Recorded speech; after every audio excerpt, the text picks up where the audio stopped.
Most pop stars are easy to explain. You can usually trace them back to a scene, a trend, or a specific sound. A genre shapes them, an industry polishes them, and audiences quickly understand who they are. Björk never fit into that system. When people first heard her in the early 1990s, they weren't even sure what they were hearing. It wasn't exactly electronic, it wasn't rock, it wasn't classical either. It sounded alive. Her voice didn't behave like a typical singer's voice. Sometimes it whispered, sometimes it cracked, sometimes it soared, almost as if it was responding to something invisible around her. The music felt organic, less like performance and more like movement. For decades, critics have tried to define her, but Björk was never trying to be defined. She was trying to express something, and that's what makes her story different.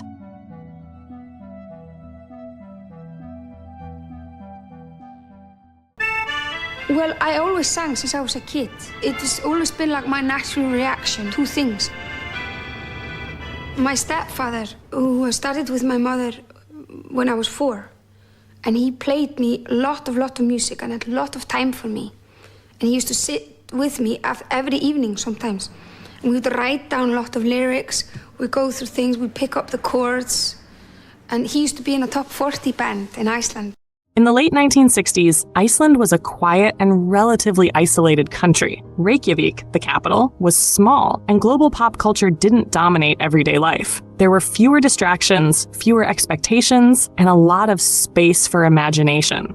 For a child growing up there, sound wasn't just something coming from speakers, it was part of the environment.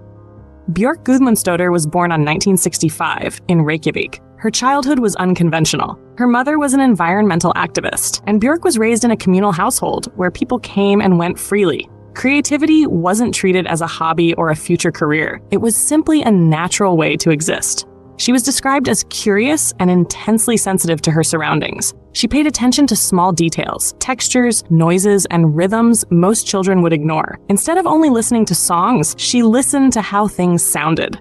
At the age of 6, she enrolled in a local music school where she studied classical piano and voice. The training was structured, but her approach wasn't. Teachers noticed she didn't treat music as an academic subject. She reacted to it emotionally. She would change phrasing and dynamics on instinct, sometimes ignoring the correct way to perform a piece because she followed what she felt instead. Music, for Björk, was not something external. It was physical. Singing wasn't about projecting power or perfection. Sometimes her voice was soft, sometimes fragile, sometimes unexpectedly loud. Even as a child, she used it expressively rather than traditionally.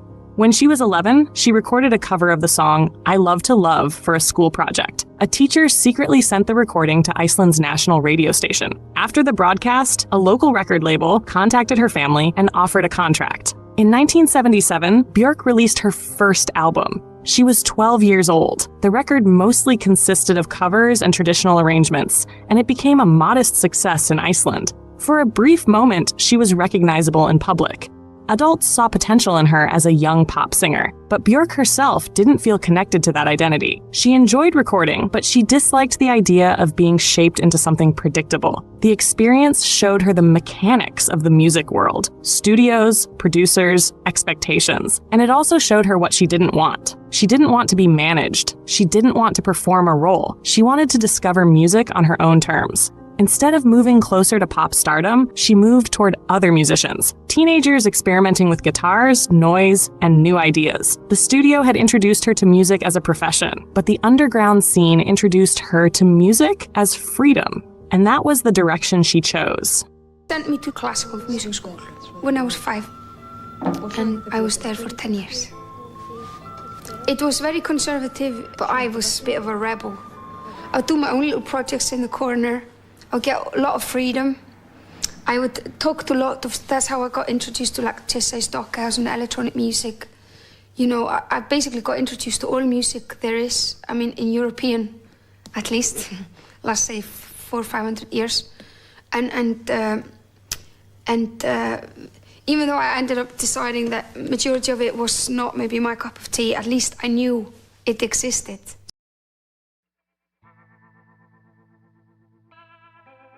The late 1970s brought something new to Iceland. Not a trend, not a polished sound, a disruption. Punk rock arrived slowly from the UK and mainland Europe, carried by imported records, photocopied magazines, and word of mouth. Reykjavik didn't have a large music industry, but it had something just as important: young people who wanted to create their own culture instead of waiting for it to arrive. For Icelandic teenagers, punk wasn't just a musical style. It was permission. You didn't need technical perfection. You didn't need expensive equipment. You didn't need approval. You only needed an idea and the courage to make noise. Björk was still in her early teens when she discovered it, and the contrast with her formal music education was immediate. Music school had taught structure, discipline, and correctness. Punk offered the opposite: freedom, mistakes, energy, and expression. Instead of performing written compositions, she began experimenting with sound alongside other teenagers. Reykjavik's scene was tiny. The same faces appeared at every rehearsal space and every show, and musicians constantly moved between bands.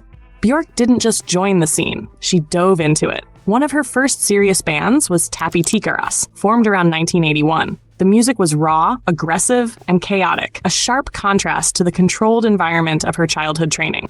She wasn't trying to sing beautifully anymore. She was trying to communicate emotion directly. She shouted, yelped, whispered, and twisted melodies into unusual shapes. Even in a loud punk setting, her voice stood out, not because it was powerful, but because it was expressive. The band recorded songs, played local venues, and even appeared on Icelandic television. For Björk, this period was transformative. She was no longer guided by teachers or producers. She was learning through experience, rehearsing in basements, performing for small crowds, and collaborating constantly. We got together several people, especially most of us poets or people who are into literature, that being quite important in Iceland, and formed a company called Smekkleysa, which means bad taste. But the Reykjavik scene was already evolving. Some musicians began pushing beyond traditional punk. They experimented with poetry, performance art, and darker atmospheres. Out of this shift came a new group formed in 1983, Kukl. Kukl was very different. Instead of fast and rebellious, the music was strange, theatrical, and experimental, closer to post-punk and avant-garde art than to rock. The band became associated with the anarchist art collective Medusa and developed a reputation for unpredictable performances. Everybody were experimenting a lot in Iceland. You kind of came from the punk. It didn't matter if even though you couldn't play your guitar really fast and well, and you couldn't sing as long as you wanted to do it, it was all right. So a lot of people felt the freedom and just went for it and formed all sort of different bands. It wasn't really punk, it was kind of like energy thing, and really positive energy thing. Here, Björk changed again. She didn't sing like a punk vocalist anymore. She treated her voice almost like an instrument, sometimes childlike, sometimes haunting, sometimes unsettling. Rather than following melodies, she reacted to sound textures around her. Kukl released music through the British anarchist collective Crass Records, which unexpectedly connected a small Icelandic band to the wider underground scene in the UK.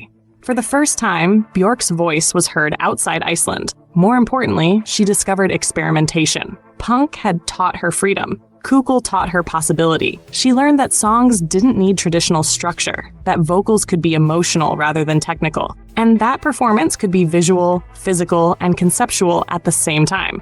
Kukl eventually dissolved, but something had changed permanently. Björk was no longer just a participant in the scene. She was beginning to shape it. And from the remains of that circle of musicians, a new band would form, less chaotic than Kukl, more melodic than punk. The problem that had yet to be solved when punk happened in Iceland was to define what it was to be Icelandic. It was a question of not forgetting about nature, how important that is, not forget about the mythology that we have, that is very strong in our culture. I think all of it went together in quite an explosive pot.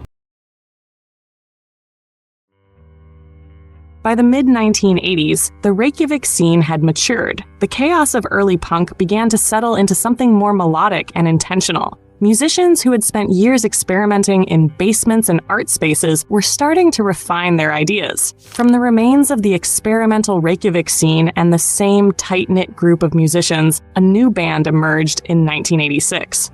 They called themselves the Sugar Cubes.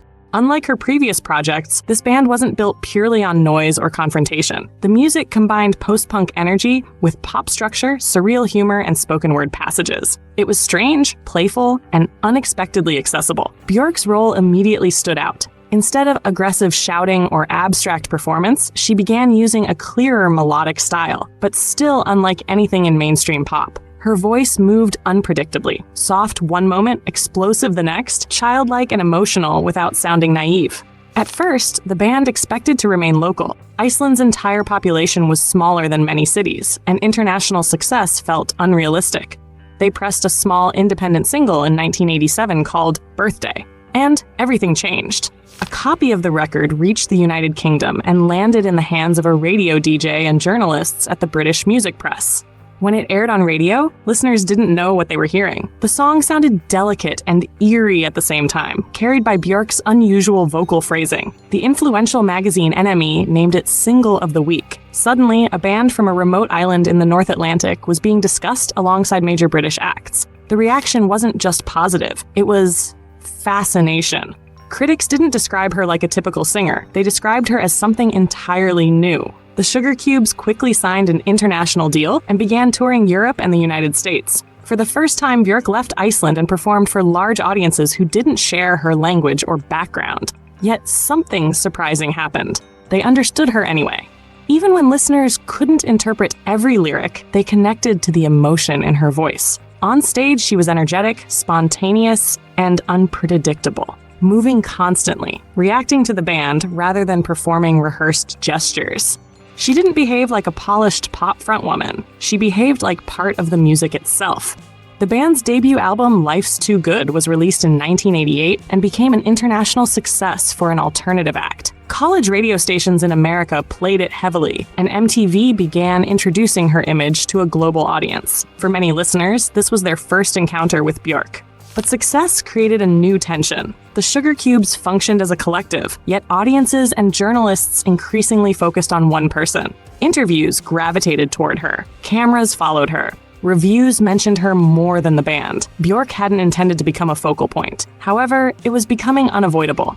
As touring continued into the early 1990s, creative differences slowly appeared. The group dynamic that once encouraged experimentation began to feel restrictive. Björk was writing constantly, hearing musical ideas that didn't fully fit the band's sound. She had found international recognition, but she hadn't yet found her own musical language. And for the first time since childhood, she faced a familiar question again. Not how to succeed in music, but how to make music that truly sounded like her. Record companies would come over and try to make a deal with us. And we were like, fuck you, you know. You're the people who made Elvis take all the drugs, aren't you? We don't want you. We got our own world here, we're happy, and we want to just continue this label. The good thing about Sugar Cubes is we got a lot of money. So we could put out to bad taste and put out do more expensive books and more expensive films.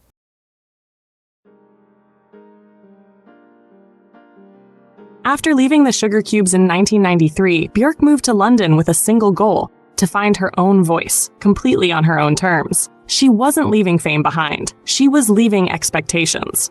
Her first solo album, Debut, released in 1993, was a revelation. It blended electronic beats, jazz, funk, and pop in ways most listeners hadn't heard before. Songs like Human Behavior and Venus as a Boy showcased her unusual vocal phrasing, playful melodies, and a deeply personal sensibility. Her voice floated, whispered, shouted, and danced across soundscapes. She wasn't just singing, she was conversing with the music itself.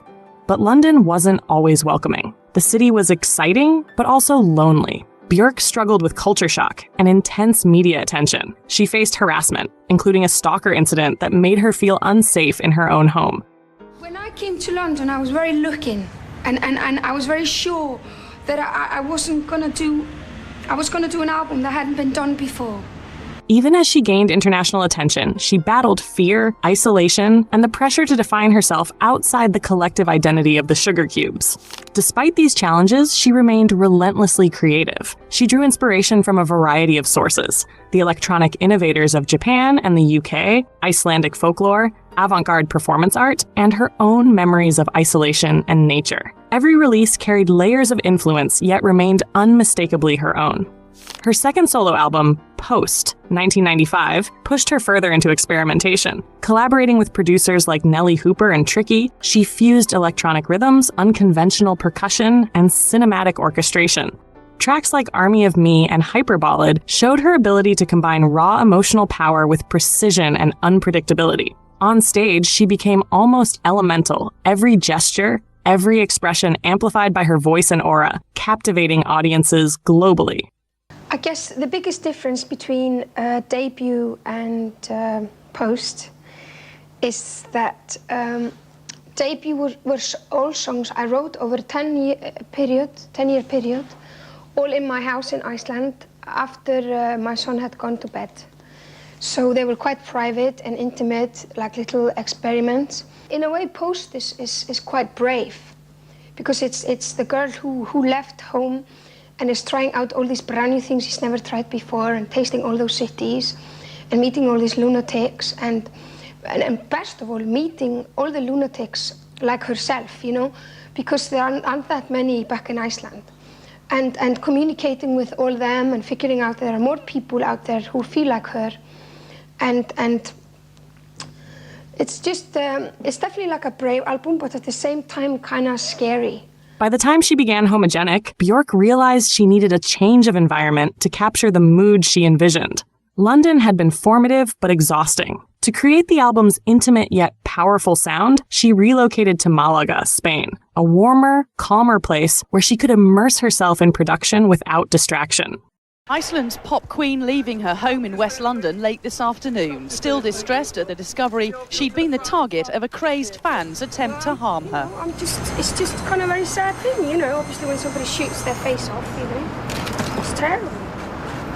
I'm not sure if I'll dream very properly for a while. It must be very frightening. Basically, the bomb got sent to my house and I moved away from London and freaked out in Spain. And then I realised it was just kind of one guy who did that, really. You can't blame that on a nation, can you? You know?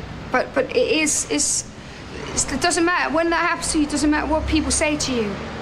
There's no logic. It's just when you've gone through that experience, you just want to go and never come back, you know? There, surrounded by Mediterranean light and the space to experiment, she collaborated with electronic duo Mark Bell and Icelandic string octet, blending digital precision with organic orchestration. Homogenic, 1997, became a landmark. Electronic beats fused with lush strings, Icelandic landscapes imbued into sound, and Björk's voice at its most expressive, at once ethereal, powerful, childlike, and haunting. She transformed performance into ritual, each note imbued with emotion, each visual carefully designed to create a total experience. So this is like a fresh start for me. And that's why I want to call this album Homogenic or Genus or Genius or whatever. I'm still working on that because it's one flavor. It's just me now, you know, here. And it's going to be, instead of like all these different instruments, it's just going to be beats, strings, and voice. To find that voice is very challenging, you know. And it's almost like you have to invent your own roots. And that's one of the reasons why I got the 8 string players. I wanted them all to be Icelandic. It wasn't just music. It was a world, a mood, a reality she invited listeners into. Every stage performance, every video, every album in the 90s reflected Björk's singular artistic vision. She was fearless, blending electronic and acoustic textures, experimenting with vocal layering, and integrating multimedia visuals. Her presence was magnetic. She could dominate a stage not with volume, but with the sheer intensity of her being. Audiences didn't just watch her, they were enveloped by her aura. I made a conscious choice that the beats for this album will be very simple, almost naive, but still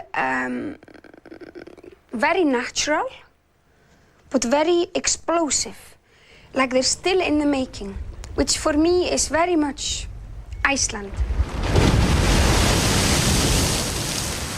By the end of the decade, Björk had proven that she was more than a former band member. She was a solo artist capable of transforming pop, electronic, and experimental music into something deeply personal yet universally compelling. Every release carried her imagination, her Icelandic roots, and the lessons learned from punk, kukl, and early experimentation.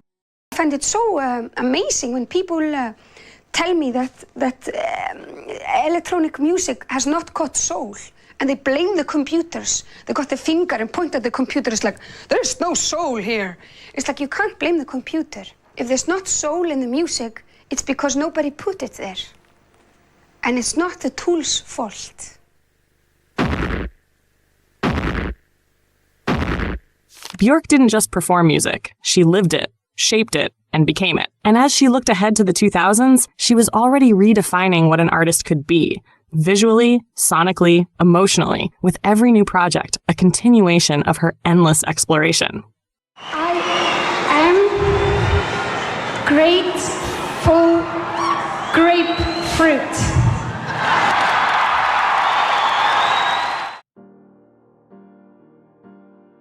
By the turn of the millennium, Björk had become more than a musician. She was an artist, a visionary, and an architect of experiences. In 2001, she released Vespertine, an album of intimacy and detail. Every sound felt deliberate. Microbeats, music boxes, whispered vocals, and intricate textures created a world inside the listener's ear. Vespertine was delicate, personal, and secretive, like peeking into someone's diary, yet universally resonant. Live performances became immersive rituals. Björk's shows combined ethereal visuals, intricate costumes, and subtle choreography. Her voice, at once fragile and commanding, conveyed emotion beyond words.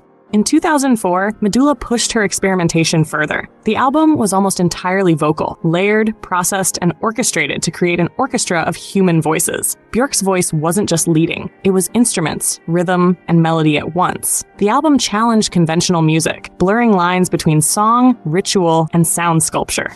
With Biophilia 2011, she integrated technology, science, and art into her music. Each song explored a natural phenomenon, gravity, viruses, or celestial events, paired with interactive apps and custom instruments. Björk was no longer just performing music. She was designing ecosystems of sound, visuals, and learning. Her concerts became laboratories of experience where the audience could engage with music in new dimensions. But not all of her work was about experimentation alone. In 2015, Vulnicura emerged from deep personal heartbreak. It was raw, emotional, and devastatingly honest. Electronic textures combined with strings, her voice laid bare trauma, grief, and survival. Björk reminded the world that pop music could be a vessel for profound emotional truth. Across these decades, Björk's uniqueness became undeniable. She drew inspiration from Icelandic landscapes, folklore, electronic pioneers, classical music, and avant-garde art. Her presence, on stage, in videos, in recordings, was magnetic, almost otherworldly. Every performance, every note, every visual told a story only she could tell. She didn't just make albums, she created universes. Björk's career in the 2000s and 2010s showed that music could be intellectual, emotional, spiritual, and visual simultaneously. She transformed pop into art, performance into ritual, and song into experience. Even after decades, her voice remained unmistakable, expressive, elastic, haunting, and alive. And every time she performed or released something new, she reminded the world that art isn't just consumed, it's inhabited. You are in all these different moods through 1 week. You are grumpy, you're cheerful, you're stupid, you're delicate, you're complicated, you're moody. And of course there's a song for every occasion, you know? From a child experimenting with sound in Reykjavik, to punk and kukul, to the Sugar Cubes, to a solo artist shaping entire worlds, Björk's journey is a testament to curiosity, courage, and the relentless pursuit of expression. Her story continues, not just in albums, but in every note, every performance, and every world she creates, a living, breathing phenomenon that defies definition. Number 1, 2, 3, 4, and 5, and all the way up to 73, I'm a pop musician, and I'm making music for everyone. Not for VIP or educated people or something like that. So I want to make that, it has to be pop music, you know, that everybody can relate to. And so it's a challenge. It's an experiment, and I haven't got a clue, we'll work on it, but you have to try.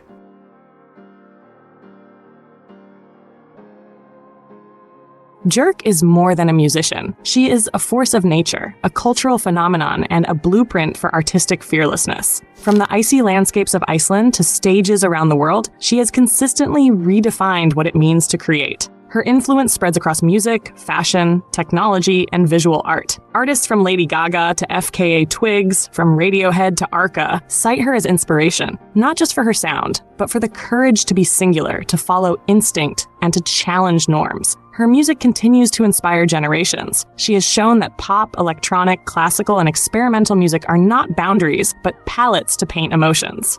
She blends intimate storytelling with global ideas, Icelandic heritage with universal emotion, and technological innovation with human vulnerability. Iceland probably affected a lot how I sing, because I did spend a lot of time as a kid in nature.